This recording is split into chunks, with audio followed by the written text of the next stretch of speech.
প্রিয় বন্ধুরা, আসসালামু আলাইকুম। আমি পড়ছিলাম মাহসুদ রানা সিরিজের আরও একটি বই।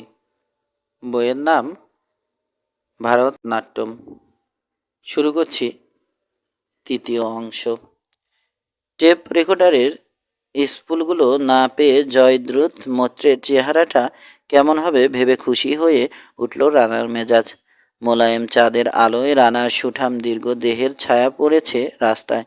লম্বা জনবিরল রাস্তাটায় থেকে থেকে শিউলির তীব্র সুবাস আর থমথমে একটা দৃশ্য, একটা শূন্য মঞ্চের রোমাঞ্চ। কাছেই ডাক বাংলো, আর বেশি দূর নেই। এগিয়ে চলল রানা দীর্ঘ পদক্ষেপে। রানা ভাবছে, কথা তো সে দিয়ে এলো মিত্রাকে সাহায্য করবে, কিন্তু কিসের সাহায্য? কি বিপদ? কেমন সে চক্রান্ত? কতখানি ভয়ঙ্কর ওদের মৃত্যুফাত?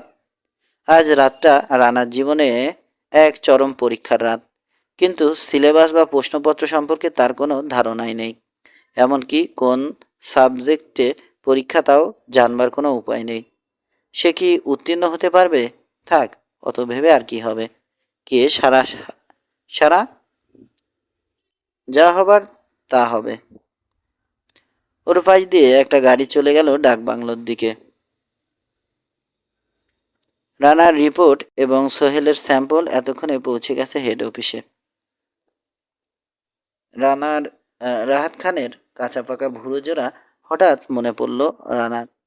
আশ্চর্য এক ব্যক্তিত্ব। কতদিন কত ভয়ঙ্কর কাজে রানার পাশে এসে দাঁড়িয়েছেন।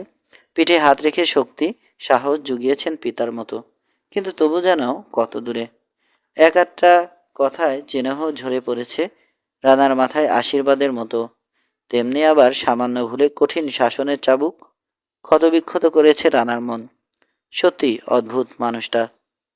দোতলার উপর নিজের ঘরে ঢুকেই রানা টের পেল ওর অনুপস্থিতিতে ও ঘরে অন্য লোক ঢুকেছিল। চারদিকে তীক্ষ্ণ দৃষ্টি বুলিয়ে নিয়ে দরজা বন্ধ করে দিল সে ঘরের। পাশের ঘরে মিত্রার চুরির রিনিঝিনি শোনা যাচ্ছে। কি করছে মিত্রা? পাশাপাশি দুই ঘরের মাঝখানে একটা দরজা আছে, ওদিক থেকে বন্ধ। দুপুরে রানা লক্ষ্য করেছিল দরজায় ফুটোটা। ভালো দেখি তো কি করছে মেয়েটা। ফুটোয় চোখ রেখে অবাক হয়ে গেল রানা। 1 ইঞ্চি দূরে আরেকটা চোখ। হেসে ফেলল সে। ফুটোয় চোখ রেখে মিত্রাও দেখতে চেষ্টা করছে রানার কার্যকলাপ। চান সেরে নিল রানা। এই নিয়ে 3বার হলো। তারপর একটা অ্যাশ কালারের ফুলহাতা পেলেবয় শার্ট এবং নেভি ব্লু রঙের ফুল প্যান্ট পরে নিল। বিছানায় বসে হোলস্টার থেকে ওর একমাত্র বিশ্বস্ত সঙ্গী double action semi automatic Walther PPK পিস্তলটা বের করলো। .32 ক্যালিবার। বেশি বড় ক্যালিবার পছন্দ করে না রানা। ভারী পিস্তল দিয়ে কি হবে? হাতের সইটাই আসল। দ্রুত 8বার স্লাইড টেনে 8টা বুলেট বিছানায় ফেলল রানা। ইজেক্টার ক্লিপটা পরীক্ষা করলো, কারণ ঠিকমতো কাজ না করলে বিপদের সময় এ মারণাস্ত্র খেলনা হয়ে যাবে। ম্যাগাজিন রিলিজ বাটন টিপে খালি ম্যাগাজিন বের করে 7টা গুলি ভরল সে তাতে। স্লাইড টেনে চেম্বারে বাকি গুলিটা ভরে দিয়ে আস্তে হ্যামারটা নামিয়ে রাখলো। এবার ম্যাগাজিনটা যথাস্থানে ঢুকিয়ে দিতেই ক্লিক করে ক্যাচের সঙ্গে আটকে গেল সেটা। গুলি ভরা দুটো এক্সট্রা ম্যাগাজিন পকেটে ফেলে পিস্তলটা আবার হোলস্টারে ভরে রাখলো সে নিশ্চিন্ত মনে। উজ্জ্বল আলোটা নিভিয়ে বেড সুইচ টিপে 3 ওয়াটের নীল বাতি জ্বেলে দিল রানা। তারপর জুতো মোজা পরা অবস্থাতেই চিত হয়ে শুয়ে পড়ল বিছানায়। 1 ঘন্টা পর নীল আলোটাও গেল নিভে। চারদিকে নিশ্ছিদ্র অন্ধকার। আধ হাত দূর থেকেও নিজের হাত দেখা যায় না, এত অন্ধকার। মনে হচ্ছে যেন চোখ না বুঝেও ঘুমানো যাবে। চুপচাপ অনেকক্ষণ ধরে বিছানায় শুয়ে আছে রানা। প্রতীক্ষা করছে। বাইরে ঝিঝি পোকার কোরাস ভরাট করে রেখেছে যেন অন্ধকারকে। কই, কিছুই তো ঘটছে না। এই বিনিদ্র অপেক্ষার কি শেষ নেই? খুট করে একটা শব্দ হলো পাশের ঘরে। সজাগ হয়ে উঠল রানা। ঘটুক যা হয়, একটা কিছু ঘটুক। এভাবে অনির্দিষ্টকাল প্রতীক্ষা করা যায় না। কয়েকজন লোকের সাবধানে পায়ের শব্দ। চটাস করে একটা চটে চপেটাঘাতের আওয়াজ, মৃদুস্বরে দুই একটা কথাবার্তা। রানা বুঝল সময় উপস্থিত। হঠাৎ তীব্র একটা ঝাঁকি খেয়ে লাফিয়ে বিছানা থেকে নেমে এলো রানা। কি হলো? এমন জোরে ইলেকট্রিক শক লাগলো কেন? বুকের ভেতর জোরে হার্টবিট হচ্ছে। পেন্সিল টসটা জেলে দেখলো লোহার খাটের পায়ের সঙ্গে দুটো তার জড়ানো। তার দুটোর অন্য মাথা চলে গেছে পাশের ঘরে। রানা আগের টের পায়নি এ তারের অস্তিত্ব। আলতো করে খাটটা ছুঁয়ে দেখলো কারেন্ট নেই এখন। ব্যাপার কি? তাকে কি ইলেকট্রিক শক দিয়ে মারবার ফোন দিয়ে এঁটেছিল এরা? তাহলে এখন আর কারেন্ট নেই কেন? নাকি একটা বিশেষ মুহূর্তে যেন শক খেয়ে ওর ঘুম ভেঙে যায়, তাই এ ব্যবস্থা? রানা ঘুমিয়ে থাকলে এই শক লেগে তার ঘুম ভেঙে যেত, কিন্তু কিছুতেই সে বুঝতে পারত না হঠাৎ মাঝরাতে ঘুম ভেঙে গেল কেন। কিন্তু তার ঘুম ভাঙাতেই বা চাইবে কেন জয়দূত মন্ত্র? কাঠের সিঁড়িতে কয়েকটা পায়ের শব্দ শুনতে পেল রানা। একটু পরেই একটা গাড়ির ইঞ্জিন স্টার্ট দেওয়ার শব্দ পাওয়া গেল। মিত্রাকে নিয়ে যাচ্ছে না তো লোকগুলো? কথাটা মনে আসতেই এক লাফে দরজা খুলে বারান্দায় এসে দাঁড়ালো রানা। দেখলো মিত্রার ঘরের কপাট খোলা। একটা জিপ গাড়ি ডাকবাংলো থেকে বেরিয়েই ডান দিকে মোড় ঘুরল। পেছনে জ্বলছে দুটো লাল ব্যাকলাইট। ছুটে মিত্রার ঘরে ঢুকে বাতি জ্বাললো রানা। খা খা করছে খালি ঘর। তবে কি সে রক্ষা করতে পারল না মিত্রাকে? কি মনে করবে মিত্রা? মনে করবে প্রাণ ভয়ে বিপদের সময় ঘর থেকে বেরোতে সাহস পায়নি ও। 3 লাফে সিঁড়ি বেয়ে একতলায় নেমে এলো রানা। গাড়ি বারান্দায় একটা লাল রঙের হোন্ডা 150 মোটরসাইকেল দাঁড়িয়ে আছে স্টার্ট দেওয়া অবস্থায়। ডাবল এক্সস্ট পাইপ দিয়ে অল্প অল্প ধোঁয়া বেরোচ্ছে। নাম্বার প্লেটে বিদেশি নম্বর দেখে রানা বুঝল কোনো ট্যুরিস্ট হবে। হ্যান্ডেলের সঙ্গে একটা ক্যানভাস ব্যাগ আর ওয়াটার বোতল ঝোলানো। পেছনের কেরিয়ারে কিছু মালপত্র চামড়ার বেল্ট দিয়ে বাঁধা। ফ্রস্টেড কাচের জানালা দিয়ে আবছা দেখল রানা একজন ফর্সা মতো লম্বা লোক কাউন্টারের সামনে দাঁড়িয়ে ম্যানেজারের সঙ্গে কথা বলছে। কাঁধে ঝোলানো একটা ফ্লাস্ক। ট্যুরিস্টই হবে। একবার একটু দ্বিধা হলো রানার, কিন্তু এছাড়া উপায়ই বা কি? লাফিয়ে উঠে বসলো সে মোটর সাইকেলের উপর।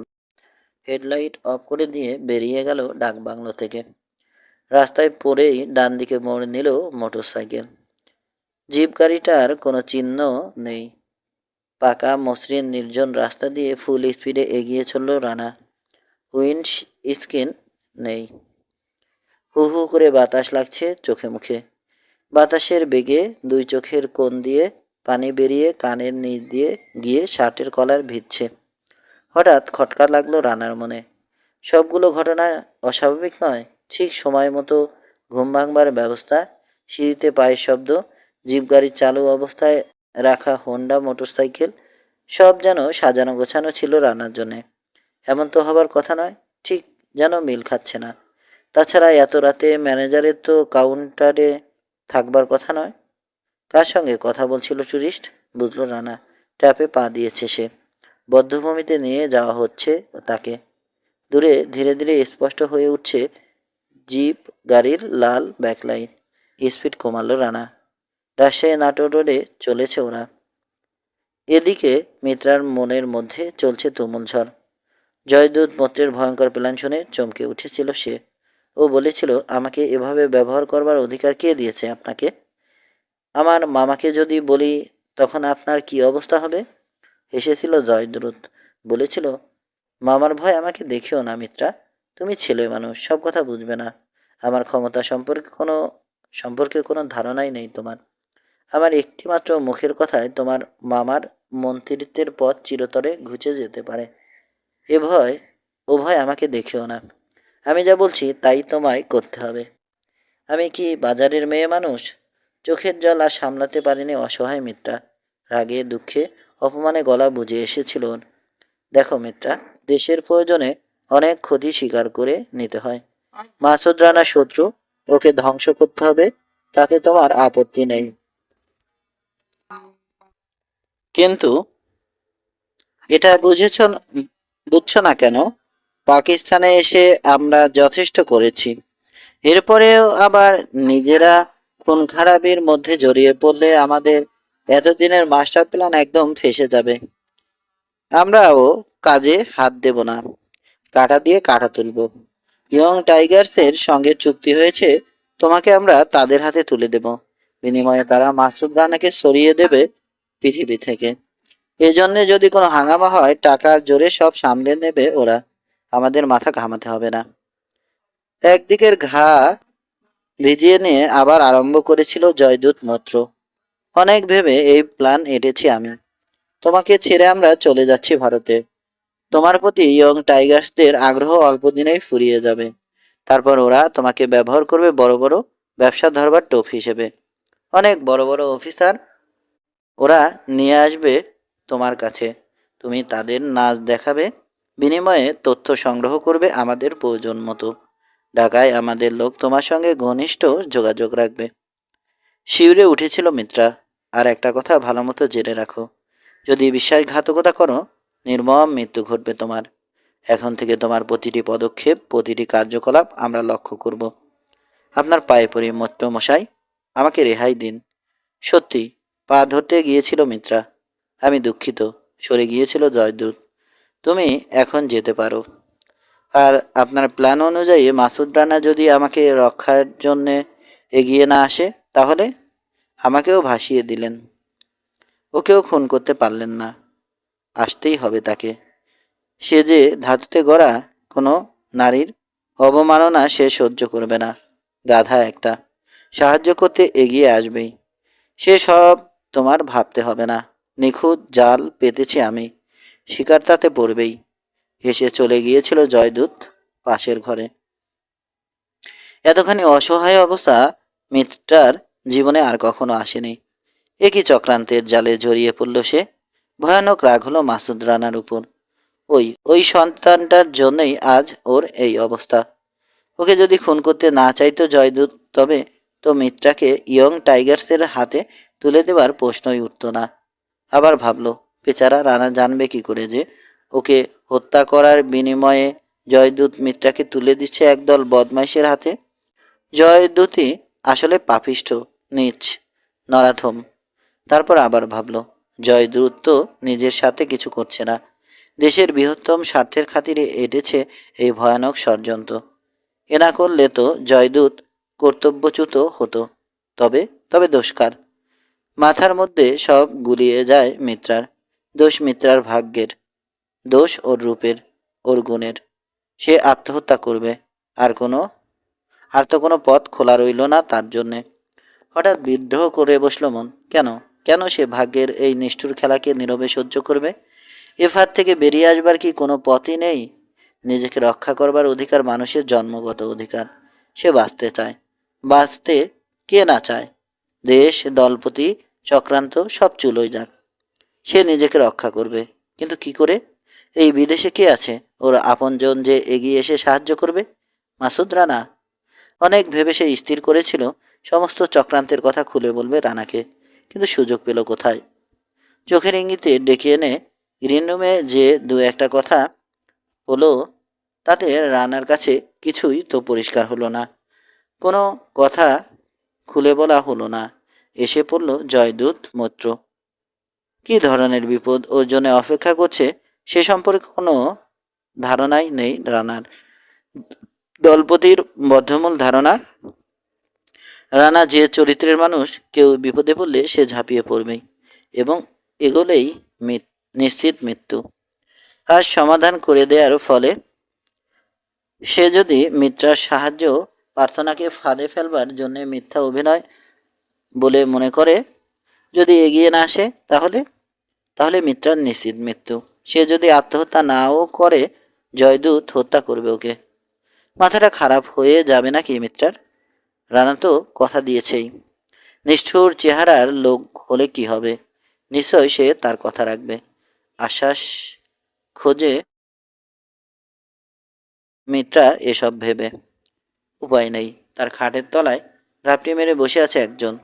টেপ রেকর্ডারের স্পুল পুকুরে ফেলে দেয়ায় মিত্রার উপর সন্দেহ হয়েছে জয়দূত মূর্তির। সে আর কোনো সুযোগ দেবে না মিত্রাকে। অথচ ওই টেপ রেকর্ডারের কথা মিত্রার জানা ছিল না। ভাগ্যিস রানা ওগুলো ফেলে দিয়েছিল, নইলে ওর বিশ্বাসঘাতকতার কথা আর গোপন থাকতো না হিংস্র জয়দূতের কাছে। বুঝলো কি করে মানুষটা? এমন সময় ঘরে এসে ঢুকলো 5জন ইয়ং টাইগার।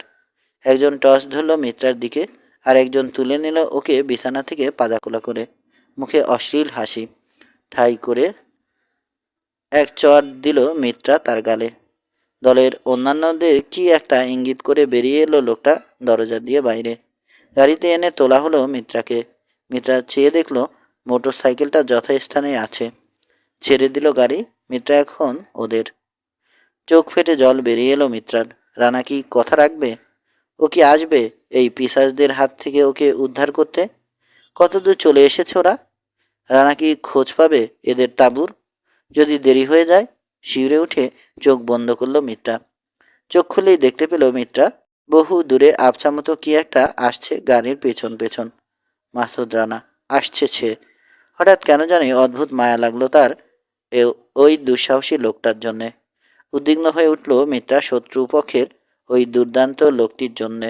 ইস, কেন যে এই নিশ্চিত মৃত্যুর পথে টেনে আনলো এমন একটা মানুষকে। যদি এখনো ওকে ফিরিয়ে দেওয়ার উপায় থাকতো কোনো। কিছু বুঝবার আগেই শেষ করে দেয়া হবে যে ওকে। ইয়াং টাইগাররাও দেখলো রানাকে। কিছু কথা হলো ওদের নিজেদের মধ্যে এক বিচিত্র ভাষায়। মিত্রা তার এক বর্ণও বুঝলো না। বাম দিকের একটা সরু রাস্তায় ঢুকলো এবার জিপ। কিছু দূর গিয়েই থামলো জিপটা একবার।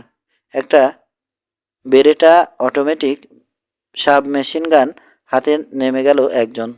আরও আধ মাইল খানেক গিয়ে হাতের ডাইনে মাঠের মধ্যে আলো দেখা গেল। পাশাপাশি 3টে তাঁবু খাটানো। জিপ এসে থামলো একটা তাঁবুর সামনে। সাংকেতিক কিচিরমিচির ভাষায় 1 মিনিট কথাবার্তা বলল ওরা। 4জন রিভলভার হাতে ছড়িয়ে পড়ল তাঁবুর দিকের অন্ধকারে। আর একজন ধরল মিত্রা সেনের হাত। হাত ছাড়ো। হাত ছাড়াবার চেষ্টা করলো মিত্রা সেন। ছোট দেগে ছোট দেঙ্গে। হা হা হা হা। আরও শক্ত হলো মুঠো। এমনি সময় দূর থেকে 10-12 সেকেন্ড মেশিন গানের একটানা কর্কশ আওয়াজ ভেসে এলো। এদিকে ওদিকে প্রতিধ্বনি উঠল তার। কান পেতে শুনল সে শব্দ। ওরা দুজন। দপ করে সব আশা ভরসা নিভে গেল মিত্রার। বুকের ভিতরটা দূর দূর করে উঠল অজানা আশঙ্কায়। হাত পা অবশ হয়ে এলো। মিত্রার অবস্থা দেখে খুব একচোট হাসলো লোকটা। তারপর টানলো ওকে তাঁবুর দিকে। কিউ বেকার লারতি হো লারকি। বন বিড়ালের মতো আছড়ে কামড়ে খামছে ছাড়া পাওয়ার চেষ্টা করলো এবার মিত্রা সেন মরিয়া হয়ে। ওর উন্মত্ত আক্রমণে ব্যথা পেয়ে একটু যেন ভ্যাবাচাকা খেয়ে গেল লোকটা। এই সুযোগে এক ঝটকায় হাতটা ছাড়িয়ে নিয়ে দৌড় দিল মিত্রা। 20 গজও যায়নি, পিছন থেকে ছুটে এসে ওর চুল টেনে ধরল লোকটা। তারপর প্রচণ্ড জোরে চর কষালো মিত্রার গালে। হাঁটু ভাঁজ হয়ে মাটিতে পড়ে গেল মিত্রা সেন। সেই অবস্থায় ওর একটা হাত ধরে ছেঁচড়ে টেনে নিয়ে চলল সে তাঁবুর দিকে। ব্যথায় কাতরাচ্ছে মিত্রা, তাতে আনন্দ হচ্ছে ওর। তাঁবুর ভেতর একখানা খাটিয়ার উপর বিছানা পাতা। ছোট একটা টেবিলের উপর হ্যাজাক বাতি জ্বলছে। আর কোনো আসবাব নেই। তাঁবুর মাঝখানে টেনে এনে মিত্রার হাত ছেড়ে দিল লোকটা। ফির আইসা কারেগে কারোগে তো খুন কারে ডালুঙ্গা। উঠো, খাড়া হো যাও।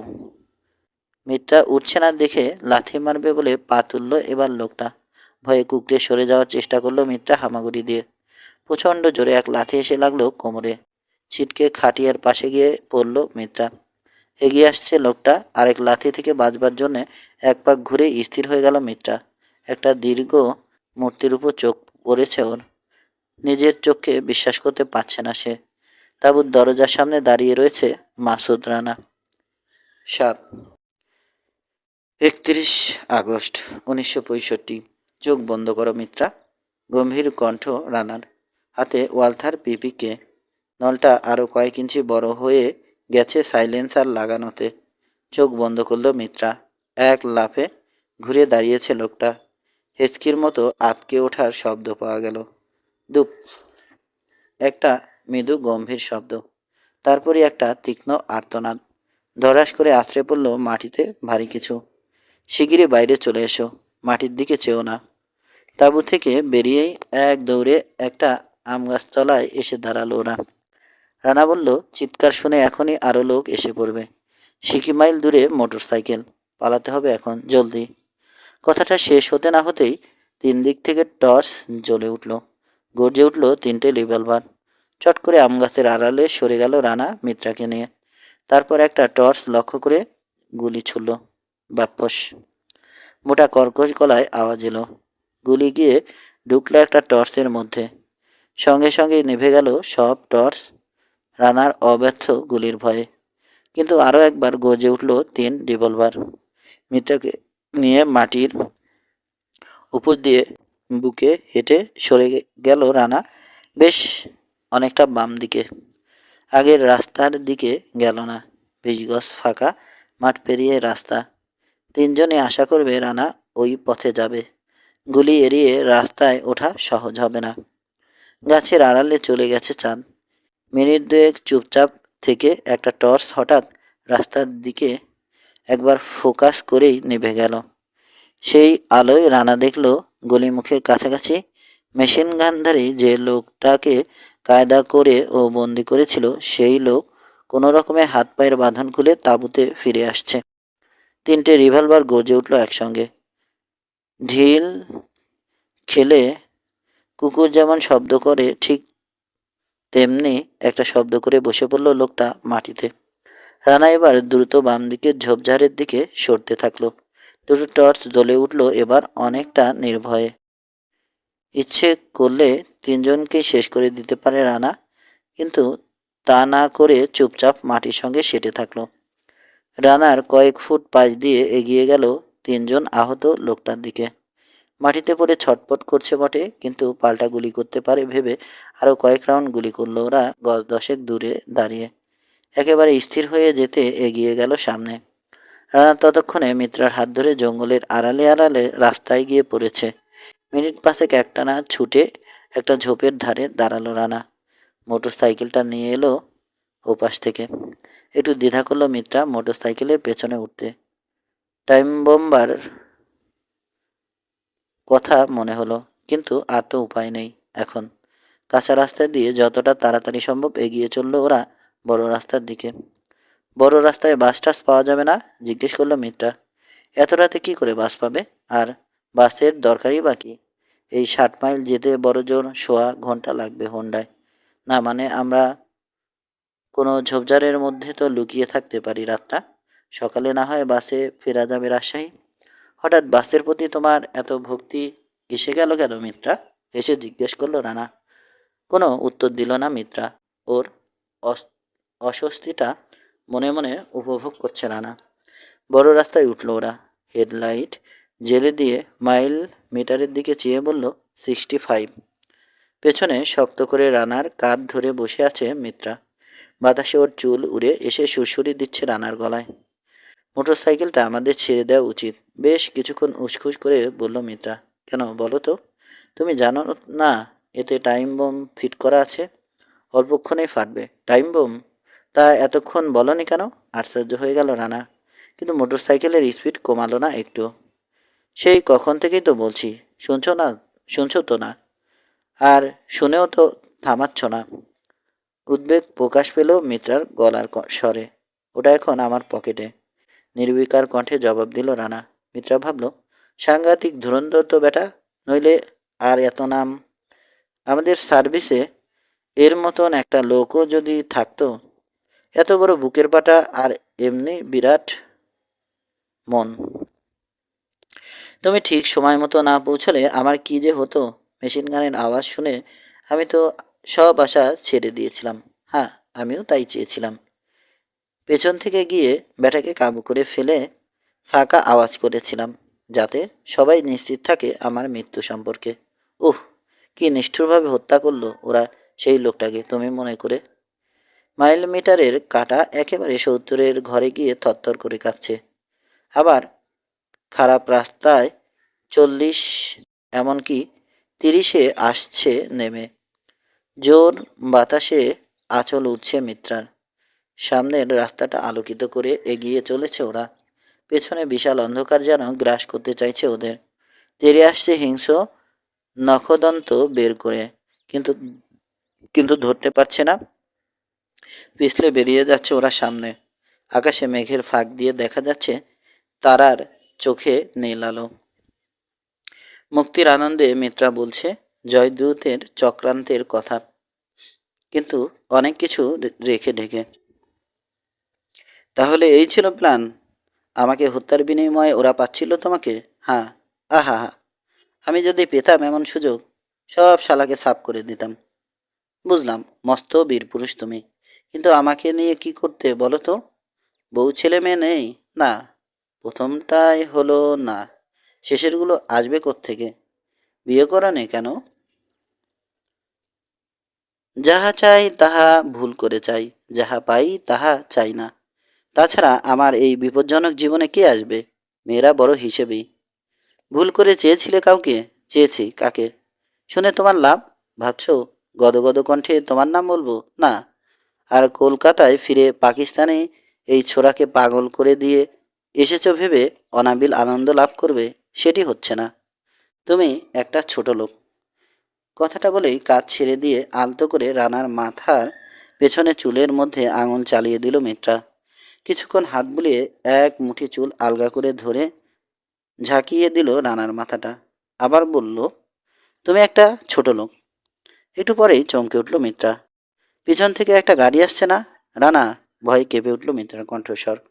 ওরা আসছে। হ্যাঁ, রিয়ার ভিউ মিররে অনেকক্ষণ ধরে দেখছি। বিপদেই পড়া গেল। এগিয়ে আসছে ওরা ফুল স্পিডে। আমরা 40-এর বেশি স্পিড দিতে পারছি না। আর 10 মিনিটেই ধরে ফেলবে। তাহলে উপায়? উৎকণ্ঠিত মিত্রার কণ্ঠে স্পষ্ট হতাশা। জবাব দিল না রানা। দ্রুত চিন্তা চলছে তার উর্বর মস্তিষ্কে। ধীরে ধীরে পেছনের হেডলাইটের আলো উজ্জ্বল হয়ে উঠল। আর কোনো উপায় নেই। একটা পিস্তল নিয়ে মেশিন গানের বিরুদ্ধে লড়তে যাওয়া বাতুলতা ছাড়া কিছুই নয়।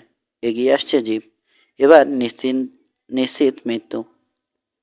হঠাৎ সামনের হ্যান্ডেল থেকে মিলিটারি মডেলের বটল বড় ওয়াটার বোতলটা নিয়ে মিত্রাকে দিল রানা। বলল, এর মুখটা খুলে ভেতরের পানি সব ফেলে দাও তো মিত্রা। এটা দিয়ে কি হবে? জিজ্ঞেস করলো মিত্রা। যা বলছি তাই করো, জলদি, ধমকে উঠল রানা। পানি ফেলে দিল মিত্রা কর খুলে। হঠাৎ ডাইনের মোড়টা ঘুরে লাইট অফ করে দিয়ে কষে ব্রেক চাপল রানা। দুহাতে জড়িয়ে ধরল ওকে মিত্রা। কয়েক গজ গিয়েই থেমে গেল ভারী মোটর সাইকেল। স্ট্যান্ডে তুলে দিয়ে মিত্রার হাত থেকে বোতলটা নিয়ে টান দিয়ে ফুয়েল পাইপটা খুলে ফেলল সে। বোতলটা ধরল পাইপের মুখে। দ্রুত নেমে আসতে থাকলো পেট্রোল। পিছনে গাড়িটা একেবারে কাছে এসে পড়েছে এবার। ইঞ্জিনের শব্দ শোনা যাচ্ছে। হেডলাইটের আলোয় রাস্তার সোজাসুজি মস্ত ছাতার মতো ছাতিম গাছটা আলোকিত। দ্রুত এগিয়ে আসছে ওরা। এখনই এসে পড়বে। আর অপেক্ষা করা যায় না। বোতলটা 4/3 ভরতেই পেট্রোল শেষ হয়ে গেল ট্যাঙ্কের। মিত্রার হাত ধরে এবার দৌড়ে রাস্তার ডান দিকের একটা শুকনো নালা পেরিয়ে ঝোপের ধারে সজনে গাছের আড়ালে গিয়ে দাঁড়ালো রানা। পকেট থেকে রুমাল বের করে ভিজিয়ে নিল পেট্রোল। রুমালের অর্ধেকটা ঢুকিয়ে দিল পেট মোটা ওয়াটার বোতলের মধ্যে। বাকি অর্ধেক বাইরে বের করে রেখে ওটার মুখে কর্ক এঁটে দিল শক্ত করে। মুখে বলল, মলোটভ ককটেল। মোড় ঘুরে ব্রেক করলো জিপটা রাস্তার মাঝখানে মোটর সাইকেল দেখে। রাস্তার উপর শেষরে কিছু দূর গিয়ে পিছন দিকটা স্কিড করে একটু বায়ে হেলে থামলো জিপ। 3 সেকেন্ডে 3 সেকেন্ড থমকে থাকলো। তারপর এক পলসা গুলি বর্ষণ করলো মোটর সাইকেলটার উপর। একটা শেয়াল বোধহয় এতক্ষণ গোপনে লক্ষ্য করছিল রানা ও মিত্রার সন্দেহজনক কার্যকলাপ। গুলির শব্দে হাত পাশেক দূরের একটা ঝোপ থেকে বেরিয়ে দৌড় দিল। পাতার উপর মসমস শব্দ হতেই আবার গর্জে উঠল সাবমেশিন গান। একটা চিৎকার করেই পড়ে গেল শেয়ালটা মাটিতে। এবার একজনের গলার আওয়াজ পাওয়া গেল। उतारो साब गाड़ी से, ढूक के निकालो उतो कुत्ता को। খট করে শব্দ হলো রানার লাইটারের। রুমালের এক কোণে আগুনটা ছুঁয়েই ছুঁয়ে দিয়েই বোতলটা ছুঁড়ে মারল সে গাড়ির উপর। আলো দেখেই আবার ক্রুদ্ধ গর্জন করে উঠল বেরেটা সাব মেশিন গান। নরম সজনে গাছের গায়ে ফুটো হয়ে গেল অনেকগুলো। ব্যাপারটা বোঝার আগেই রানার আগুনে বোমটা গিয়ে পড়ল জিপের ভিতর। বিস্ফোরণের শব্দ হলো একটা। দাউ দাউ করে আগুন ধরে গেল গাড়িতে। সর্বাঙ্গে আগুন লেগে গেছে ভেতরের লোকদের। হতবুদ্ধি হয়ে গিয়ে পাগলের মতো চিৎকার করছে চারজন ইয়াং টাইগার। সারা শরীরে আগুন জ্বলছে দাউ দাউ করে। কয়েক সেকেন্ডের মধ্যে আরেকটা বিস্ফোরণের শব্দ হলো। জিপের পেট্রোল ট্যাঙ্ক বাস্ট করলো। নরকুণ্ড জ্বলে উঠল যেন। আগুনের লেলিহান শিখা উঠল 25-30 হাত উঁচু পর্যন্ত। সেই উত্তাপের হলকা এসে লাগলো রানা ও মিত্রার মুখে। মাংস পোড়া গন্ধ ছুটছে চারদিকে। এ দৃশ্য সহ্য করতে না পেরে চোখ ঢাকল মিত্রা। বহু কষ্টে একজন লোক জিপ থেকে বেরোলো। মশালের মতো আগুন জ্বলছে ওর সারা দেহ ঘিরে। একটা চুলও নেই মাথায়। 2-3 পা এগিয়েই আড়ষ্ট ভঙ্গিতে পড়ে গেল রাস্তার উপর। বিভৎস দৃশ্য। আগুন একটু কমার পর মোটর সাইকেলটা স্ট্যান্ড থেকে নামালো রানা। ঠেলে আরও কয়েক গজ দূরে নিয়ে গেল আগুন থেকে। ট্যাঙ্কে তো পেট্রোল নেই, এখন ফিরব কী করে? মিত্রা জিজ্ঞেস করলো।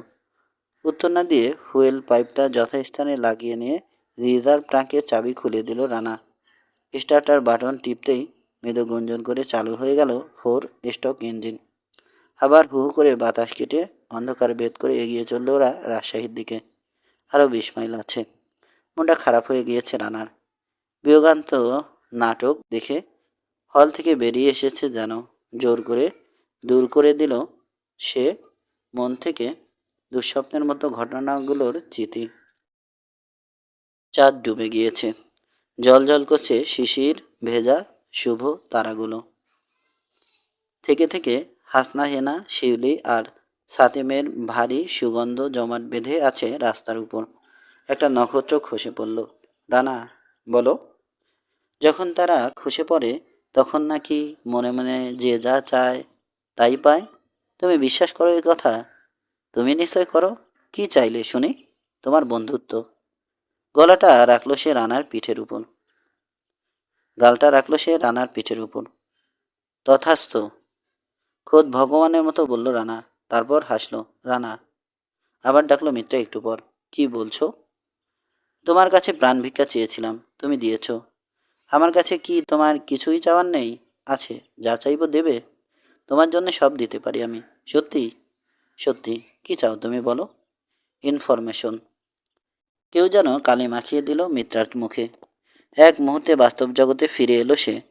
পাকিস্তান কাউন্টার ইন্টেলিজেন্সের মাসুদ রানা ইনফরমেশন চাইছে ইন্ডিয়ান সিক্রেট সার্ভিসের মিত্রা সেনের কাছে। কথা দিয়েছে সে। এখন ফেরাবে কি করে? চুপ করে থাকলো কিছুক্ষণ। দ্বিধা হচ্ছে মিত্রা? জিজ্ঞেস করলো রানা। হ্যাঁ, নিজের সাথে জয়দূতের বিরুদ্ধে, দেশের বিরুদ্ধে গিয়ে তোমার কাছে সাহায্য চেয়েছি আমি রানা, কেবল নিজেকে রক্ষা করবার জন্যে। তোমার বিরুদ্ধে জয়দূতের চক্রান্ত সফল হলো না আমি স্বার্থপরের মতো বিশ্বাসঘাতকতা করলাম বলে। অদ্ভুত এক মানসিক পীড়ায় ভুগছি আমি রানা। আমার বিবেক ছিন্ন ভিন্ন করছে আমাকে। চোখে আঙুল দিয়ে দেখাচ্ছে আমি অন্যায় করেছি। তবু সান্ত্বনা ছিল, নিজেকে রক্ষা করবার অধিকার সবার আছে। কিন্তু তোমাকে যদি আমি কোনো ইনফরমেশন দিই তবে কোনো সান্ত্বনাই আর থাকবে না আমার রানা। তোমাকে কথা দিয়েছি, যদি বলো দেশের প্রতি বিশ্বাসঘাতিনী হতে থাক তাহলে আমাকে ক্ষমা করো রানা। তাছাড়া আমার কাছ থেকে বিশেষ কিছু? বেশ, ক্ষমা করে দিলাম। আর কিছু চাইবে না? না। আমি যদি কিছু দিই গ্রহণ করবে? দিয়েই দেখো তো। তোমার বাম হাতটা দাও। পিঠের উপর দিয়ে হাত বাড়িয়ে দিল রানা। নিজের অনামিকা থেকে খুলে একটা ছোট্ট রিং পরিয়ে দিল মিত্রা ওর করে আঙুলে। আমার চিহ্ন। অনেক অনেক ধন্যবাদ। তীরের মতো বাতাস ভেদ করে এগিয়ে চলল শক্তিশালী দ্বিচক্রযান। এসে পড়েছে রাজশাহী। সারি সারি বন্ধ দোকানপাট আর দালান কোঠা ছাড়িয়ে চলল ওরা ডাকবাংলোর দিকে। মোটরসাইকেলটা ডাক বাংলো থেকে বেশ খানিকটা দূরে ছেড়ে দিয়ে নিঃশব্দ পায়ে উঠে এলো ওরা দোতলায়। সারা ডাক বাংলো ঘুমে অচেতন। ঘড়িতে তখন 4টা। মিতাকে ওর ঘরে ঢুকিয়ে দিয়ে রানা চলে এলো নিজের ঘরে। প্রথমেই পিস্তলটা পরিষ্কার করলো যত্নের সঙ্গে। আরো দুটো গুলি ভরে নিল ম্যাগাজিনে। শরীরে ক্লেদাক্ত ক্লান্তি। স্নান সেরে নিল রানা। তারপর ঘরের সঙ্গে লাগানো ছোট্ট ব্যালকনিতে গিয়ে দাঁড়ালো। গোটা শহরটা নিঝুম ঘুমে আচ্ছন্ন। দূরে লাইট পোস্টের আলোর চারধারে কতগুলো পোকা ঘুরছে অনবরত। অনেক কথা ভাবছে সে। অনেক অনেক পুরানো কথা। 20 মিনিট পর বিছানায় এসে শুয়ে পড়ল রানা। গভীর ঘুমে তলিয়ে গেল একটু পরেই। সকাল 8টায় ঘুম ভাঙল রানার। এত চুপচাপ কেন? দেখলো পাশের ঘরে কেউ নেই। সারা ডাক বাংলোতে সে ছাড়া আর কেউ নেই। ভোজবাজির মতো যেন অদৃশ্য হয়ে গেছে সাংস্কৃতিক মিশনের গোটা দলটা। যেন কোথাও কেউ কখনো ছিল না। 8 2 সেপ্টেম্বর 1965। মৃত্যুর জন্য প্রস্তুত হয়ে নাও মাসুদ রানা। ঠিক 4 ফুট সামনে থেকে ভেসে এলো জলদ গম্ভীর কণ্ঠস্বর। এয়ার কুলারের একটা মৃদু গুঞ্জন আসছে কানে। সাউন্ড প্রুফ ঘরটায় একজনকে গুলি করে হত্যা করা হলে পাশের ঘরের কেউ টের পাবে না। কিন্তু চমকে উঠল না রানা। ডান হাতটা দ্রুত চলে এলো না কোটের নিচে বগলের নিচে লুকানো স্প্রিং লোডের শোল্ডার হোলস্টারের কাছে। এক লাফে সরে গেল না সে আত্মতাইকে লক্ষ্যভ্রষ্ট করবার জন্যে। যেমন ছিল তেমনি স্থির হয়ে বসে রইল। কোনো রকম চাঞ্চল্যই প্রকাশ পেল না রানার ব্যবহারে। কারণ কথাটা উচ্চারিত হয়েছে পুরো কাজ ঢাকা দামি সেক্রেটারিয়েট টেবিলের ওপাশে পিঠ উঁচু চেয়ারটায় উপবিষ্ট মেজর জেনারেল অবসরপ্রাপ্ত রাহাত খানের কণ্ঠ থেকে।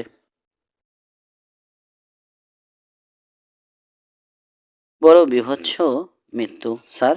যাই হোক, আমি প্রস্তুত। কিন্তু ঘন্টা 3 সময় দিতে হবে। মৃত্যুর পর তো আর হবে না। কয়েকটা কাজ সেরে নিতে চাই। আজ সন্ধে পর্যন্ত সময় আছে। হ্যাডসন হ্যাভানা ধরিয়ে নেয়ার জন্য থামলেন রাহাত খান। তারপর টেবিলের উপর থেকে একটা কাগজ এগিয়ে দিলেন। আর এই চিঠিটা রেখে দাও। ইচ্ছে করলে আজই নাভানা ট্রেডার্স থেকে ডেলিভারি নিতে পারো তোমার নতুন টয়োটা করোনা গাড়ি। করোনা পেয়ে রানা আর ভিতরে কি প্রতিক্রিয়া হবে ভালো করেই জানা আছে রাহাত খানের। তাই আর রানার মুখের দিকে না চেয়ে একটা ফাইল নিয়ে পাতা উল্টাতে আরম্ভ করলেন। রানা তুলে নিল চিঠিটা। শেষকালে 1500 সিসি ফ্যামিলি কার সিসি। ক্ষোভে দুঃখে নিজের আঙুল কামড়াতে ইচ্ছে করলো রানার। মনটা বিষিয়ে গেল রাহাত খানের উপর। অনেক চেষ্টায় মুখের চেহারাটা ভদ্রোচিত রেখে বলল, কিন্তু অন্য কোনো বাজে গাড়ি নিয়ে গেলে হয় না স্যার? আমার জাগুয়ারটা এভাবে ভেঙে চুরে, মানে ওটা আমার যত প্রিয় গাড়ি হোক না কেন, ওটাতেই তোমাকে অ্যাক্সিডেন্ট করতে হবে। গাড়ির চেয়ে তোমার প্রাণের মূল্য অনেক বেশি। আমি চাই না ভবিষ্যতে তুমি একটা অসাধারণ গাড়ি চালিয়ে ফিল্ম স্টারের মতো সবার মুখ চেনা হয়ে যাও। ওই গাড়ি চালানো আজই শেষ। চোখে পড়ার মতো কোনো শখ বা অভ্যাস তোমার জীবনে হারাম। বুঝলাম স্যার, কিন্তু হঠাৎ আমার মৃত্যু সংবাদ ছাপছেন কেন কাগজে? চেনা জানা লোক জিজ্ঞেস করলে কি বলবো? কাজের কথায় আসতে চেষ্টা করলো রানা। আগামী কয়েকদিন চেনা জানা লোকের সঙ্গে তোমার দেখা হওয়ার সম্ভাবনা নেই। কাল ভোর 4টের ফ্লাইটে তুমি যাচ্ছ ব্যাংকক, রেঙ্গুন হয়ে। তারপর থাইল্যান্ডের ব্যবসায়ী হিসেবে আসছো কলকাতায়। ওখান থেকে যাচ্ছ চিটাগড়ে। আমি চাই ISS যেন তোমার মৃত্যু সম্পর্কে নিশ্চিত থাকে। সহজে যেন তোমার ছদ্মবেশ ধরতে না পারে। ওরা খবরের কাগজ এবং গোপন ওয়্যারলেসের মাধ্যমে সংবাদ পাবে তোমার মর্মান্তিক মৃত্যুর। কল্পনাও করতে পারবে না তোমার চিটাগড়ে উপস্থিতি। তারপর যখন কাজ উদ্ধার করে ফিরে আসবে এখানে, অবশ্য যদি ফেরা সম্ভব হয়, তখন ভুল সংশোধন করে ছোট্ট 2-3 লাইন আবার ছাপা যাবে পত্রিকায়। সেসব তোমার আর ভাবতে হবে না। চিটাগড় গিয়ে কি করতে হবে আমাকে, সেটা বলবার জন্যই ডেকেছি তোমাকে। আধ ঘন্টার মধ্যেই আসছেন জুওলজিক্যাল রিসার্চ ইনস্টিটিউটের ডিরেক্টর ডক্টর আলী আকবর। অনেক কথা জানতে পারবে তার কাছে। তার আগে এই পৃষ্ঠা দুটোতে একবার চোখ বুলিয়ে নাও। বি লেখা কাগজটা ভালো করে পড়ো, ওটাই আসল। সাগ্রহে ফাইলটা নিল রানা, কিন্তু পরমুহূর্তে চুপসে গেল ফাটা বেলুনের মতো। হাফ ফুল স্কাপ কাগজের উপর ইংরেজিতে টাইপ করা, এ লো কাস্ট স্পেসিস। বিভিন্ন ধরনের বৈজ্ঞানিক নাম ইংরেজিতে লেখা। কাগজ দুটো শেষ করেই চোখ তুলল রানা। দেখল তার দিকে চেয়ে আছেন রাহাত খান, ঠোঁটে রহস্যময় হাসি। এই যে দেখছি পঙ্গপালের ইতিবৃত্ত। এর সঙ্গে চিটাগড়ের সম্পর্ক কি? সত্যি কোনো সম্পর্ক কি আছে কি না আমরা কেউই জানি না। সবই অনুমান। নিশ্চিত হবার জন্যই তোমাকে পাঠানো হচ্ছে সেখানে। এখন শোনো, সবটা ব্যাপার খুলে বলি। তুমি যে সবুজ গোলাকার জিনিসটা পাঠিয়েছিলে ঈশ্বরদী থেকে, সেটা একটা বিচিত্র টাইম বোম। এর মধ্যে ঘড়ির মতো কোনো ব্যবস্থা নেই। ছোট্ট একটা ছিদ্র বিশিষ্ট অ্যাসিডের ক্যাপসুল আছে। একটা প্লাস্টিকের ফিউজকে নির্দিষ্ট গতিতে জ্বালাতে জ্বালাতে এগোচ্ছে সে অ্যাসিড। যখনই পুরো প্লাস্টিকের ফিউজটা ক্ষয় হয়ে যাবে, অমনি ফাটবে বোম। এবার কিছুটা উৎসাহ বোধ করলো রানা। সোজা হয়ে বসল সে। সুরুটের ছাই ঝেড়ে নিয়ে আবার আরম্ভ করলেন রাহাত খান। কিন্তু মজার ব্যাপার কি জানো? ওর ভেতর লোহা লক্করের বদলে আছে পাতলা কয়েকটা কাঠের গোলক। তেল জাতীয় একটা জিনিস ভরা সবগুলোর মধ্যে। বোমাটা ফাটলে পরে ওগুলো ছিটকে অনেক দূরে গিয়ে পড়বে। কি জিনিস ভরা সেই কাছের বলে? মোলাসাস সেন্ট, চিটাগুড়ের গন্ধ, আর কিছু না। বল ভাঙলেই 10 মিনিটের মধ্যে উড়ে যাচ্ছে বাতাসে ভেসে। ডক্টর আলী আকবর ল্যাবরেটরিতে নিয়ে পরীক্ষা করে দেখেছেন একটা বল। ওর রিপোর্টে দেখছি প্রথমে চিটাগুড় থেকে তেল জাতীয় এই গন্ধ এক্সট্রাক্ট করে নিয়ে তার মধ্যে হাই প্রেশার দিয়ে হাইড্রোজেন মলিকিউল তুলে নিয়ে বয়েলিং পয়েন্ট 15 ডিগ্রি সেন্টিগ্রেড করে দেওয়া হয়েছে। একে ডিহাইড্রোজেনেশন বলে। বয়েলিং পয়েন্ট যদি অতখানি নিচু করে দেয়া যায়, তাহলে এ ধরনের যে কোনো জিনিস মিনিমাম অ্যাটমসফেরিক টেম্পারেচারেও এভাপোরেট করবে, উড়ে যাবে বাতাসে স্পিরিটের মতো। কিন্তু এতে লাভ কী হবে ভারতের? সেটাই তো প্রশ্ন। হিসেব করে দেখা গেছে যে হারে প্লাস্টিক ফিউজটা ক্ষয় হচ্ছে, তাতে আগামী 6 সেপ্টেম্বর ভোর 3:30 ফাটবে টাইম বোম। প্রত্যেকটা বোমাই একসঙ্গে ফাটবে বলে ধারণা করে নেওয়া অসঙ্গত হবে না। এখন ওই বিশেষ দিনে যদি সারা পূর্ব পাকিস্তানের সীমানা বরাবর এই সেন্ট বোম ফাটে, তাহলে কি এমন সুবিধা হতে পারে ভারতের? ডক্টর আকবর সমাধান দিচ্ছেন। পঙ্গপাল। পঙ্গপাল? রানার বুকের মধ্যে কে যেন হাতুড়ির ঘা দিল একটা। একসঙ্গে দ্রুত অনেকগুলো চিন্তা খেলে গেল মাথার মধ্যে। একটা ভয়ঙ্কর সম্ভাবনা উকি দিল ওর মনের কোণে। হতেও তো পারে ওদের দ্বারা অসম্ভব কি? ইন্টারকমে গোলাম সারোয়ারের গলা শোনা গেল। ডক্টর আলী আকবর স্যার, ভেতরে পাঠিয়ে দাও। আর নাসরিনকে বলো যেন নিজ হাতে 3 কাপ কফি বানিয়ে পাঠিয়ে দেয় আমার কামরায়। চট করে একবার রাহাত খানের দিকে চেয়ে নিয়ে মৃদু হাসল রানা।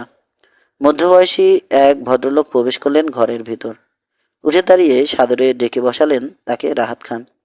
ফর্সা গালের রং, খয়েরি চোখের মণি, ছিমছাম পরিষ্কার পরিচ্ছন্ন বিলেতি শার্টের নীল সুর, প্রশস্ত কপালে প্রতিভার ছাপ। রানার পাশের চেয়ারটা ছেড়ে বসলেন ডক্টর আলী আকবর। হাতের অ্যাটাচি কেসটা রাখলেন খালি চেয়ারের উপর। পরিচয় করিয়ে দিলেন রাহাত খান। আমি রানাকে সমস্ত ব্যাপার মোটামুটি বোঝাবার চেষ্টা করছিলাম। ও যাচ্ছে আমাদের তরফ থেকে টিটাগড়ে। রানা আমাকে জিজ্ঞেস করছিল, ওই সেন্ট থেকে আপনি পঙ্গপালের কথা মনে করলেন কেন? আপনিই বরং বুঝিয়ে দিন।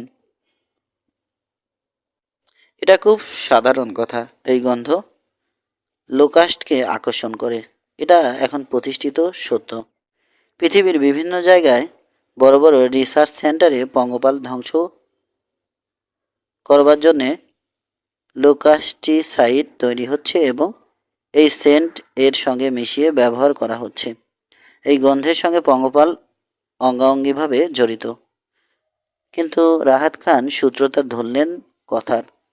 দেখা যাচ্ছে লোকাস্টিসাইডের কোনো চিহ্নও নেই, শুধু গন্ধটাই ছড়াতে চাইছে ওরা আমাদের আকাশে বাতাসে। তার মানে কি হতে পারে?